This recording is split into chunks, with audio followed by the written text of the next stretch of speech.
Mesdames et messieurs, bienvenue dans ce nouveau numéro de Chronosport, votre capsule d'actualité sportive hebdomadaire qui vous est proposée par Inside News 241.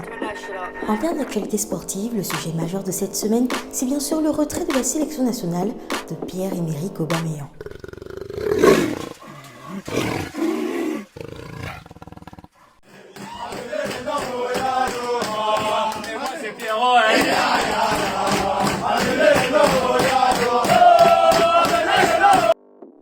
C'est par le biais d'un communiqué de presse rendu public par l'instance fêtière du football gabonais que l'attaquant des Blaugrana, Pierre-Emerick Aubameyang, a annoncé qu'il ne jouera plus pour la sélection nationale.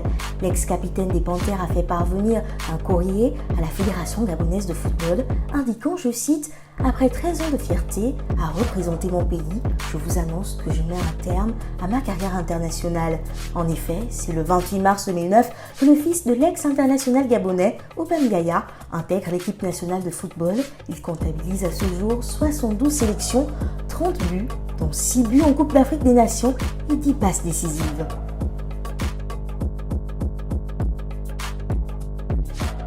Au lendemain de cette annonce, la liste des 29 joueurs convoqués pour les premières journées des éliminatoires de la prochaine Coupe d'Afrique des Nations a été dévoilée par le sélectionneur national lors d'une conférence de presse comme le veut la tradition. Avec de nouveaux venus comme Alando Marcolino, Patrice Neveu manifeste sa volonté de faire émerger une équipe plus jeune. Mario Lemina avait annoncé en janvier dernier sa retraite internationale après le scandale lié à ses prétendues vadrouilles nocturnes au Cameroun en pleine Coupe d'Afrique des Nations, alors même qu'il était censé être positif à la Covid-19. Le milieu de terrain niçois a affirmé qu'il ne reviendra pas sur sa décision. Les Panthères du Gabon devront donc se passer définitivement de Pierre-Emerick Aubameyang et Mario Lemina. C'est officiel, Kylian Mbappé prolonge son passage au Paris Saint-Germain. Le président du club l'a annoncé en présence du joueur avant le match face à Metz.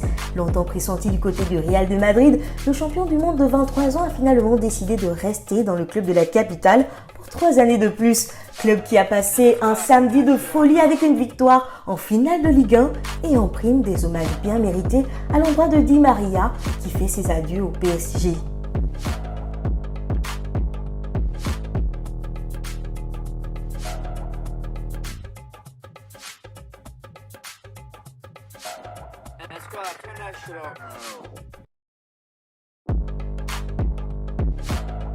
Le tournoi de tennis le plus plébiscité au monde a débuté cette semaine.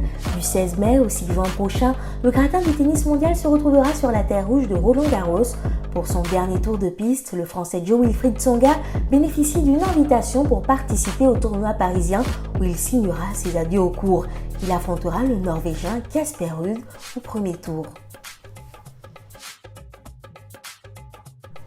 L'UFC débarque à Paris. La plus grande organisation de MMA va organiser son premier événement en France le 3 septembre prochain à l'Accor Arena de Paris.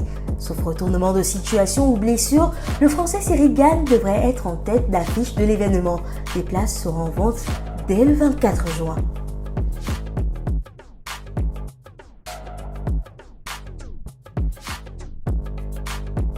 Voilà, ainsi s'achève ce numéro de Chronosport. Je vous laisse vous abonner aux différents comptes sur les réseaux sociaux d'Inside News 241. On est sur Instagram, Twitter, Facebook et même TikTok. Allez, abonnez-vous et on se dit à la semaine prochaine. Sayonara.